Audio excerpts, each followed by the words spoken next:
Thank you. This is indeed a sombre day for Parliament, so on behalf of Scottish Labour, let me extend our condolences to the family and friends of Alex Johnston. He had a reputation as a proud and devoted family man, a great character, and as a politician respected widely across this chamber.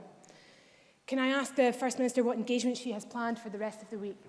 First Minister. I will have engagements to take forward the Government's programme for Scotland. Kezia Dugdale. Across Scotland, every day, every week, thousands of children attend football training sessions, young boys and girls desperate to emulate their sporting heroes. But in recent days, we've discovered our national game is not so beautiful.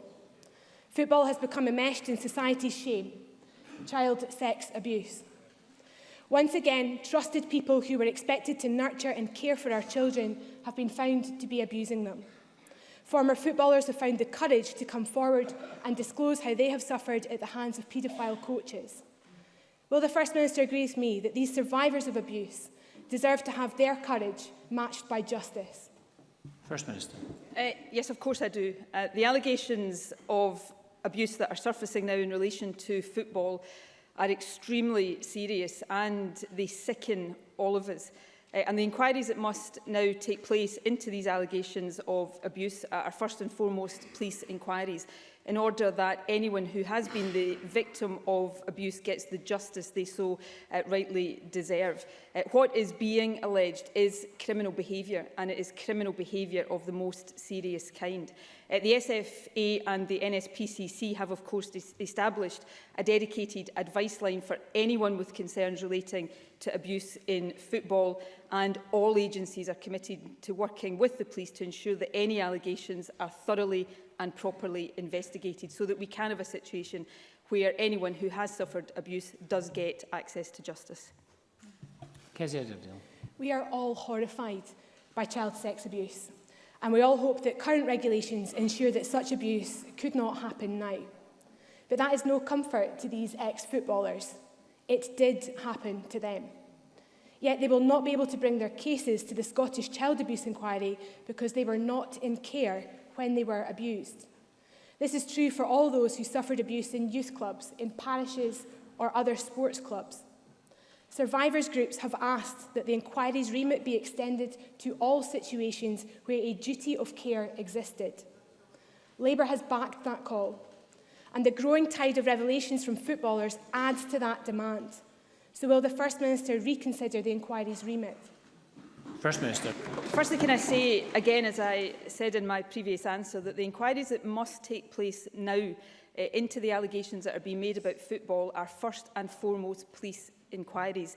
What is being alleged is criminal behaviour, and the police must investigate thoroughly and robustly. If I can turn, though, to the question about the child abuse public inquiry and say this, I, of course, understand the motivations of those who now call for the remit of that inquiry to be extended. Kezia Dugdale is right to say that some survivors groups have called for that to happen. It's equally true to say that others have said that they do not wish to see it extended in that way. The Government has given this issue the most careful consideration.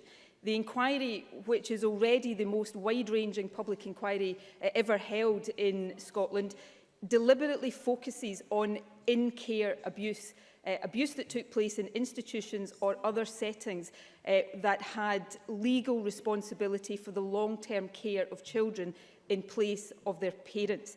Now, to widen the remit of that inquiry would mean that it would take perhaps many years longer to conclude its investigations and would risk becoming completely unwieldy. And we would be at risk, I think, of breaking our word to the survivors of in-care abuse. So my view is we should allow that inquiry to get on with its job, and we should allow the police to get on with their job of investigating allegations of abuse in football. As the police inquiries take their course, if it does emerge that there are wider systemic issues to be addressed, then of course we would consider very seriously how that should be taken forward. Kezia Dugdale. President Officer, I understand that all abuse is criminal, and there are practical concerns about inquiries. I get that. But this is about a fundamental principle, and she should look to Australia to see how it can be done. Because survivors of child abuse deserve justice, and the wait for an inquiry has already been too long. This inquiry holds out the promise of justice, but in restricting just who and what will be investigated, it will deny that justice. As it currently stands, the inquiry is excluding the vast majority of people who were abused. First Minister, how can that be right? Please, think again. First Minister.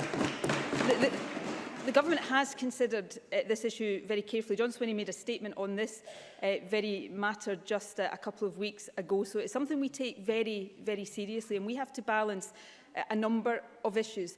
I think we do owe it to survivors of in-care abuse to have an inquiry that can reasonably quickly give them the answers that they want, to ensure that we learn the lessons they want to be learned, so that we can say that that type of in-care abuse will never be allowed to happen again in Scotland. Of course, we should look at experience in other countries. We should also perhaps look at the experience in England right now about what could happen in inquiry if the remit becomes too unwieldy. So we have to take these issues into account and come to a balanced conclusion, and that is what we are seeking to do. All abuse, any abuse, no matter who is the victim of the abuse and where that abuse occurs, is serious and must be properly and fully investigated.